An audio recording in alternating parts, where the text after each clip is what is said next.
आप देख रहे हैं द जस्टिस हिंदी। आज पूरे देश के साथ साथ उत्तर प्रदेश में भी मुहर्रम का पर्व पूरी अकीदत यानी श्रद्धा के माहौल में मनाया गया। बरेली से लेकर लखनऊ, रामपुर, मुरादाबाद, पीलीभीत, बदायूं, प्रयागराज और एटा तक हजारों की संख्या में लोग ताजिया जुलूसों में शामिल हुए। या हुसैन की सदाओं के बीच लोगों ने करबला के मैदान में हजरत इमाम हुसैन और उनके साथियों की शहादत को याद किया। जगह जगह सबीलें लगाई गईं, जहां अकीदतमंदों को शरबत और अन्य खाद्य सामग्री वितरित की गई। मुहर्रम के अवसर पर प्रदेश भर में सुरक्षा के कड़े इंतजाम किए गए थे और पुलिस प्रशासन लगातार हालात पर नजर बनाए हुए था। बरेली में भी मुहर्रम के जुलूस शांतिपूर्ण ढंग से निकाले गए। शहर और देहात के विभिन्न इलाकों में ताजियों के साथ बड़ी संख्या में लोग सड़कों पर दिखाई दिए। प्रशासन की निगरानी में सभी प्रमुख मार्गों पर सुरक्षा व्यवस्था मजबूत रखी गई ताकि किसी भी तरह की अप्रिय घटना न हो। बरेली समेत प्रदेश के कई जिलों में लोगों ने रोजा रखकर इबादत की और देश में अमन, चैन और भाईचारे की दुआएं मांगी। हालांकि इस बीच एटा जिले से एक बेहद दुखद खबर सामने आई, जिसने मुहर्रम के माहौल को गमगीन कर दिया।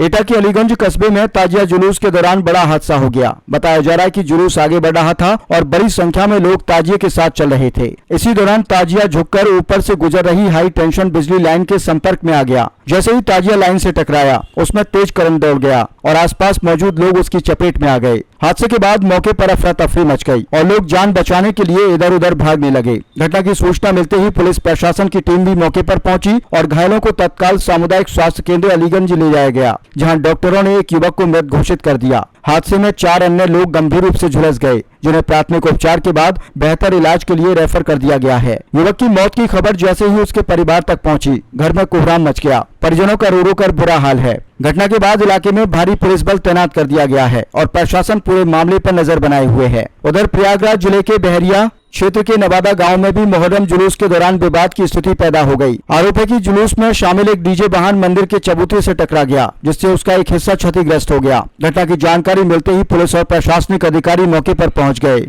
गांव में तनाव की आशंका को देखते हुए पीएसी तैनात कर दी गई है। प्रशासन ने तत्काल हस्तक्षेप करते हुए पुलिस की मौजूदगी में चबूतरे की मरम्मत कराई, जिसके बाद स्थिति सामान्य हो गई। अधिकारियों ने लोगों से शांति और सौहार्द बनाए रखने की अपील की है। वहीं मुरादाबाद में इस बार भी करीब 9 साल पुरानी परंपरा देखने को मिली। यहाँ मुहर्रम के जुलूस की शुरुआत कंबल के ताजिए से हो जाती है। यह परंपरा पीढ़ियों से चली आ रही है और स्थानीय लोगों के बीच इसकी विशेष मान्यता है। कंबल ताजिया कमेटी के सदर जमाल अब्दुल कादिर के अनुसार यह ताजिया लगभग 1 सदी से मुहर्रम की पहचान बना हुआ है। मान्यता है कि कंबल के ताजिए के नीचे से गुजरकर लोग अपनी मन्नतें मांगते हैं। लोग इस परंपरा का हिस्सा बनते हैं। प्रशासन की देखरेख में इस बार भी कंबल का ताजिया निकाला गया और परंपरा के अनुसार अन्य सभी ताजियों के निकलने के बाद यह करबला पहुंचा। मुहर्रम के अवसर पर राजनीतिक दलों के नेताओं ने भी लोगों को संदेश दिए। कांग्रेस सांसद राहुल गांधी ने सोशल मीडिया पर पोस्ट करते हुए कहा कि हजरत इमाम हुसैन का संघर्ष, त्याग और बलिदान पूरी मानवता के लिए प्रेरणा है। उन्होंने कहा कि इमाम हुसैन हमें अन्याय, अत्याचार और झूठ के खिलाफ डटकर खड़े होने की सीख देते हैं। राहुल गांधी ने लोगों से उनके बताए रास्ते पर चलने और इंसानियत के मूल्यों को मजबूत करने की अपील की।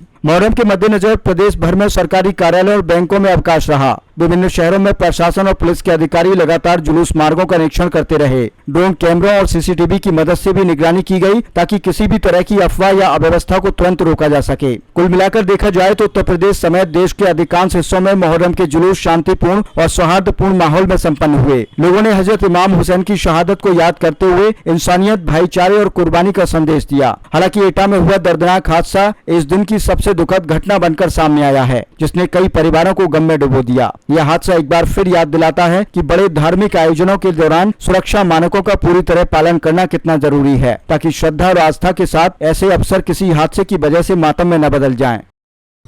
और देखिए, जनपद भर में शहर और देहात मिला के कुल मिला के 518 इस प्रकार के जुलूस और ताजिए हैं, जिनके संबंध में प्रोग्राम प्रस्तावित है। इसमें से कई जगह पर जो कार्यक्रम है वो सकुशल संपन्न भी हुए हैं। अभी 467 स्थान ऐसे हैं और ताजिए ऐसे हैं जिनमें कार्यक्रम अभी चल रहे हैं या चलने अभी शेष हैं। ये शाम के 4 बजे तक की सूचना है।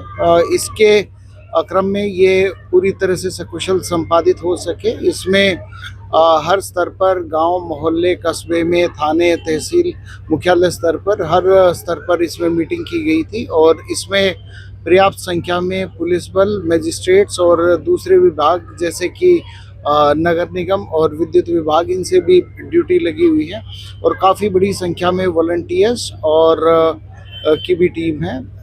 इसमें सारे के सारा भ्रमण कर लिया गया है। सभी अधिकारी कर्मचारीगण भ्रमणशील है और जनता के इसमें काफ़ी सहयोग भी मिल रहा है, जिसके क्रम में सकुशल सारी चीज़ों को संपादित कराया जा रहा है। सर सोशल मीडिया को लेकर क्या नजर थी? देखिए सोशल मीडिया पर कई बार कोई पुराने टाइम का और या कोई एआई जनरेटेड किसी न किसी प्रकार का वीडियो डालकर कई बार लोगों को भ्रमित करने का प्रयास किया जाता है। तो इस प्रकार के जो अराजक तत्व होंगे उनके खिलाफ कड़ी वैधानिक कार्रवाई अमल में लाई जाएगी और आमजन से ये अपील है कि वो इस प्रकार की कोई अगर जो भ्रामक या अराजकता फैलाने वाली अगर जो कोई न्यूज़ वगैरह आती है तो उस पर पुलिस की तरफ से, प्रशासन की तरफ से जो रिप्लाई दिया जाता है, जो काउंटर दिया जाता है, उसको ज़रूर देखें और अपने विवेक से सोच समझ के चीज़ों को देखें। अननेसेसरी उसको फॉरवर्ड, ट्वीट, रीट्वीट इसके चक्कर में ना पड़े।